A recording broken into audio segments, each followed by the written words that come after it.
So I'm going to do a little recording while I'm in the mood, because I may not be able to for a while.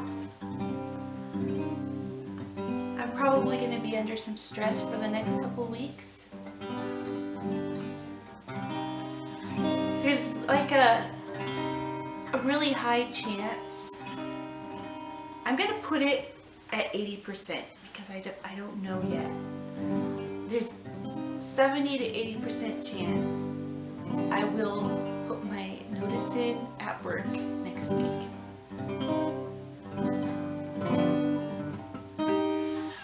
It's time. I'm not going anywhere. I'm going in circles.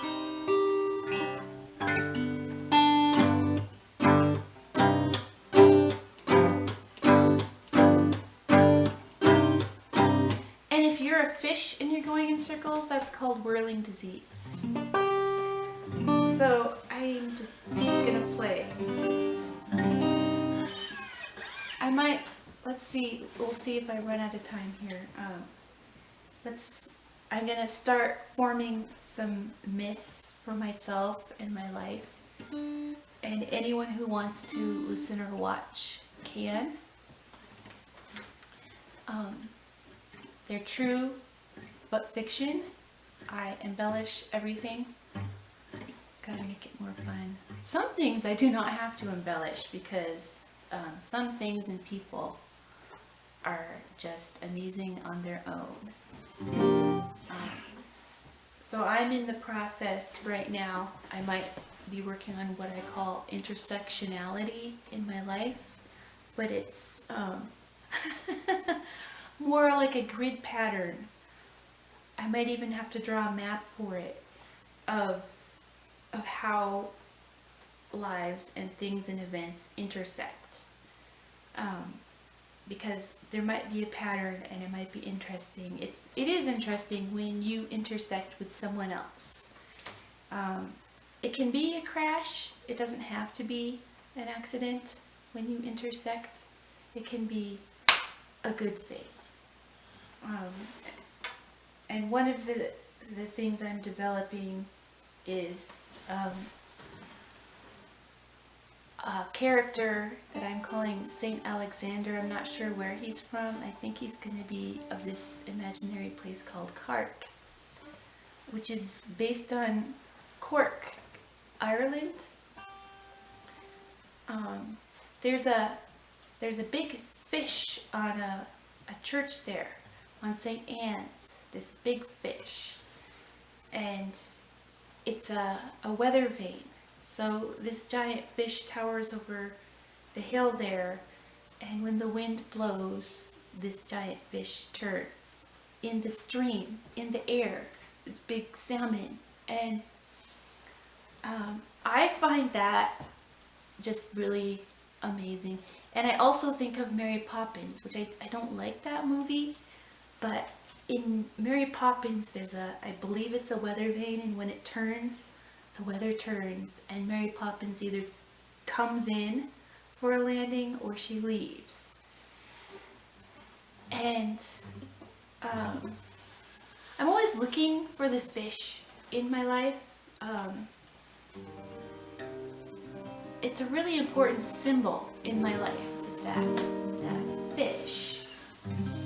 And rivers and streams.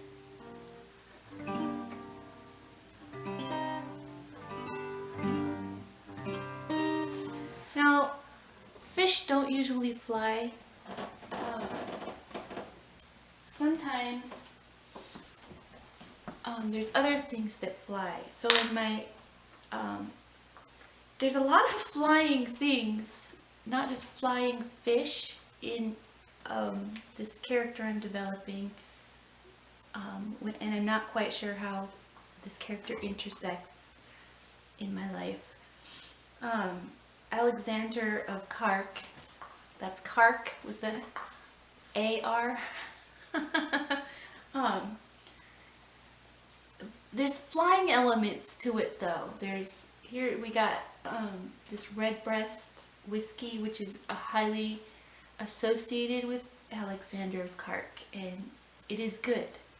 It is strong. The first taste is strong, but I've got the last little droplets here, and I'm going to pour them. I'm going to ruin them because there's water in this cup here, and I'm going to ruin them.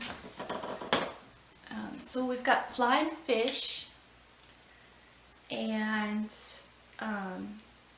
flying birds that sing. Robins are really awesome birds. I love them so much. And this is redbreast. I love robins. I think it's because they're so normal. They're like the average. Oh man, I wish there was more. Oh well. Oh, it's, you know, it's just so concentrated and strong. Yeah, it's really good stuff. Another flying creature associated with Saint Alexander of Kark is the honeybee. This was given to me by my neighbors who live across the street. This honey came from their backyard. It's from local honeybees right here. So this honey tastes kind of like, it tastes like the area I live in. I'm not sure how far honeybees fly. It's a very light colored honey. We make a light colored honey in this area. But yes, my neighbors have gone into beekeeping, which a lot of people around here have.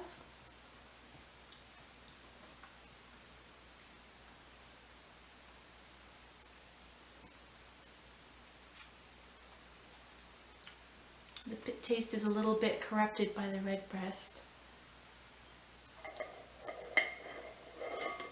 It's not a really strong honey. There's something in it, some flower that grows in a field that I've smelled before, and I'm trying to think of what it would be that I can taste in this. There is a local flower in there. Maybe it's I don't know if it's alfalfa. I kind of don't think it's alfalfa. I'm trying to think of what it is. It will come to me eventually. But yes, this is honeybee right where I live. So this is like amazing. It was so generous and amazing that they gave this to me. I mean, this is literally like giving someone a brick of gold. I mean, these little bees had to work their butts off. I'm just so proud of them. I'm so proud of those bees.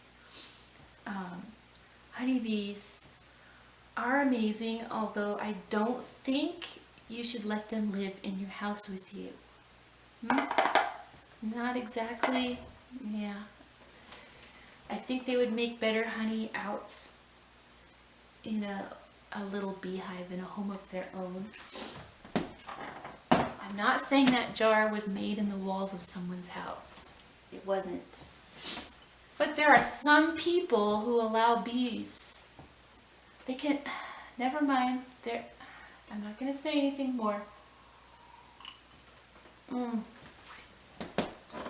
So that's several flying things there. Flying fish, salmon.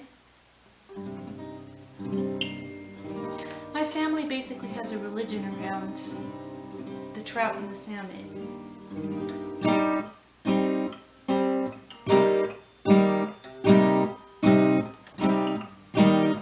You wouldn't even be getting to waste your time on watching me if it wasn't for Saint Alexander of Kark and of flying things. I mean, the last decade, and that's another reason I don't want to go back to work, is because I've had some time off, and I actually feel like the last decade was left behind. It's so far behind me now in such a short amount of time. it's like the past. Everything, even my job. I feel like it's done. It's over. The relationships, if you want to call them that.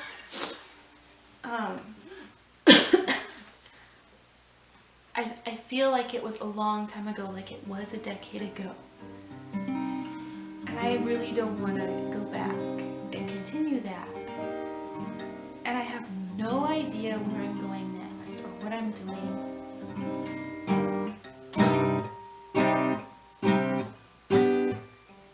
But when I don't know, I do this. I just sing to myself, even though I can't play very well. I just sing to myself. A musical instrument is a survival tool. I do not recommend pawning them all off and getting rid of them. You need to have music when you have nothing else. You do.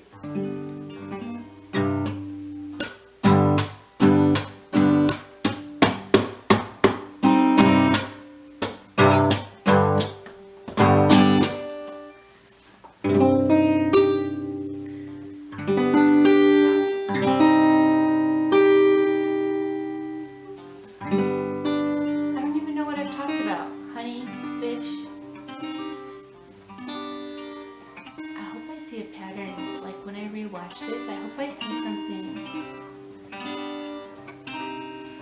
But I'm really blind.